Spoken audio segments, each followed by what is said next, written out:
Today I'm going to show you how to grow purple cauliflower from a seed.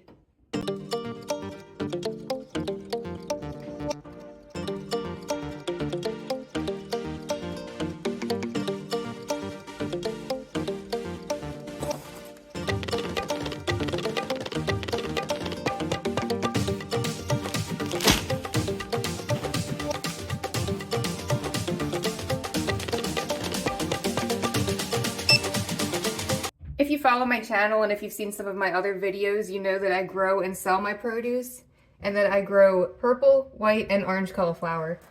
I don't have a greenhouse and I have very limited space, so I don't start all of them from seed inside.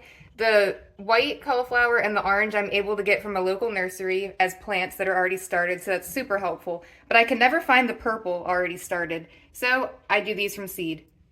You're going to want to start them from seed indoors about 4 to 7 weeks before the last average frost in your area. Cauliflower is pretty cold hardy, so you can put it outside once it's cool, but obviously it's winter time, so it's still too cold.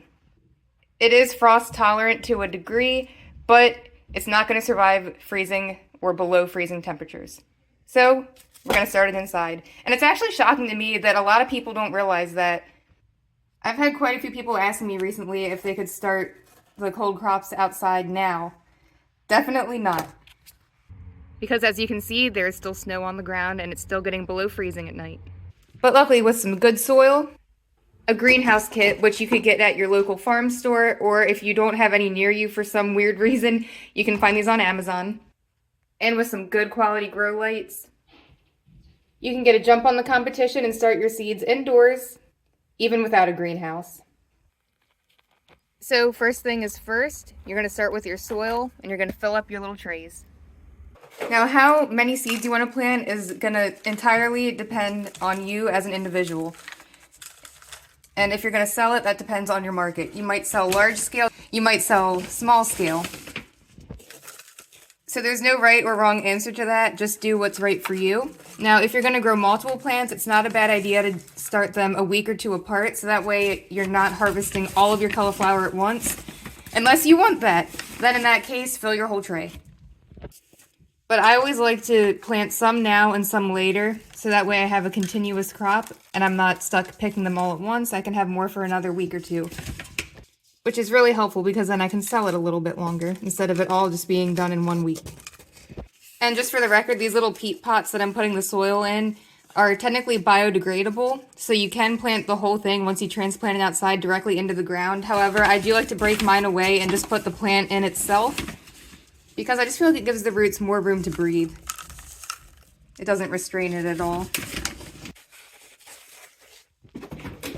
Alright, so it's filled up now, and of course you have your bottom tray not only to hold this into place, but to also retain moisture when you water this, so that way it doesn't get all over the place. And of course you'll need your trusty spray bottle. Do you approve, Eva? Now, if you really wanted to, you could take out your soil and you could wet it first. You could fill it up in a bucket and then pour water in it, and then pick it up and squeeze some of the water out. Because a lot of seed starter soil is pretty dry when you first take it out of the bag. But for me, since I'm just doing this one tray for today, I'm just going to use my little spray bottle. You want to make it nice and moist. Now, some people soak their seeds before planting them. With cauliflower seeds, I personally don't do that, and I still have really good success. But some people will soak them just to help soften them up and help them germinate faster, but like I said, for me, I'd never noticed it really making too much of a difference, which is why I don't bother. But if you wanted to, you could soak them in water overnight or for 24 hours, but I wouldn't go much longer than that. So here are the seeds. You can see they're super tiny. You can put 2 to 3 seeds in each peat pot if you want, or you can do one. Now, if you do one, obviously there's a chance it might not sprout, so that's why some people like to put multiples in there. But if they all sprout, you will have to thin them out, so it's just one per peat pot.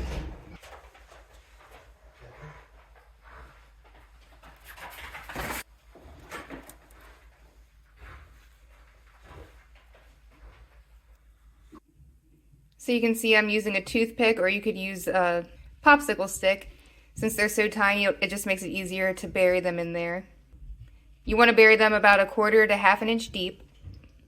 Make sure your soil stays moist. And to help keep the soil moist and to help speed up germination, you can put the lid on top of it, at least until they sprout. Because when they sprout, you do want some airflow so that way they don't mold. And speaking of mold, you can also sprinkle on some perlite, which you can find at your farm store, garden section of basically any store really. And even small bags online. And if you sprinkle a little bit of perlite on top, which looks like these little white balls, it can help prevent mold. So we'll check back in about a week. By then we should hopefully have some sprouts, and then I will teach you more about their care, how to transplant them outside. I'll show you some of mine from last year's crop, and we'll go over more planting, care tips, and general cauliflower facts. It's been 8 days, and right on time, the purple cauliflower is starting to sprout.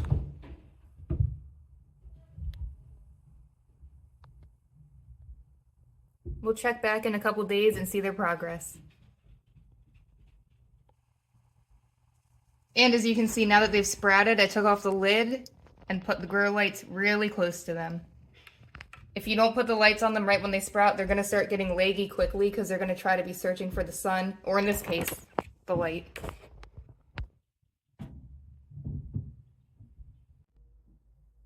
It's been about a week and a half since we planted the cauliflower seed. And look, you can see that they've already gotten a lot bigger from when they first started to sprout. They grow pretty quickly. In fact, these should reach maturity in about 68 days. And look how cute this one is. The seed shell has stayed on top of the sprout. So, of course, when they sprout, you want to get the grow lights on them and keep the lights relatively low so that way they're getting enough light.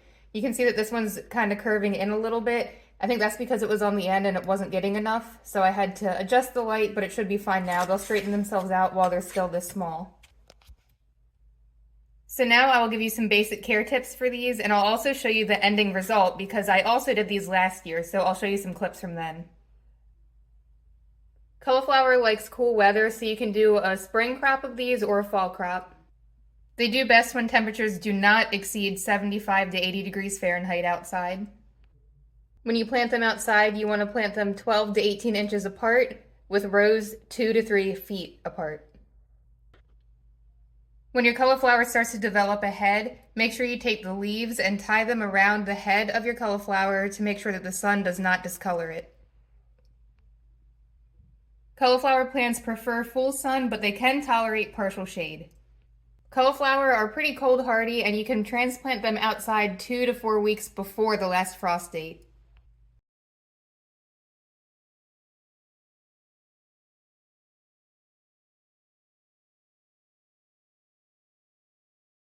You want to keep your sprouts nice and moist, but don't have them just constantly sitting in a pool of water. But don't let them dry out either. They dry out very quickly in these little things, especially when they're under the light. Cauliflower is known to be a heavy feeder, so you're going to need to fertilize them, especially when you transplant them outside. You can give them a liquid nitrogen-rich fertilizer about every 3 weeks, or you could also do a slow-release fertilizer such as this. Blood meal is very high in nitrogen. The numbers on fertilizer bags are going to represent your 3 main macronutrients. The first number is going to be nitrogen, so you can see that's the highest one on here. The next one is phosphorus, and the last one is potassium, and you can see there's 0 of that in here. Phosphorus is important for root development, and potassium helps with the all-around health of your plant. So you will want those macronutrients as well, so I'm going to add something else in addition to this. But I am going to put this down for the slow release nitrogen. But that won't be until I put it outside, of course. And you're also going to want to use nice, rich compost. Compost is a great way to add more macronutrients to your soil as well as micronutrients, which are essential for your plant's development. Plants are living things, and just like us, they need to eat too, so you have to make sure that your soil is rich in nutrients so that you can get the best results out of your crop. As you can see, I have chickens, so I like to compost their manure and use that in my garden, and it works out really, really well. If you don't have chickens and you don't know anyone that has them, you can actually buy composted chicken manure at most feed stores, or you could get composted cow manure. And as you can see, spring is definitely coming. We've been getting so much rain, so don't mind the mud. You can also use a liquid fertilizer, but if you use this, Just make sure that you don't accidentally get any on the leaves because you don't want to burn it. Same with this. If you get this on the leaves, you don't want to leave it there either, but since this is dry, you can easily brush it off. This one wouldn't be so easy, so just be careful when you're watering it when using this. And always use everything according to the label on the product. Don't just try to wing it. Cauliflower is a cole crop, and worms unfortunately love cole crops. Here are some different options that you can use to protect your plants from the worms once you move them outside.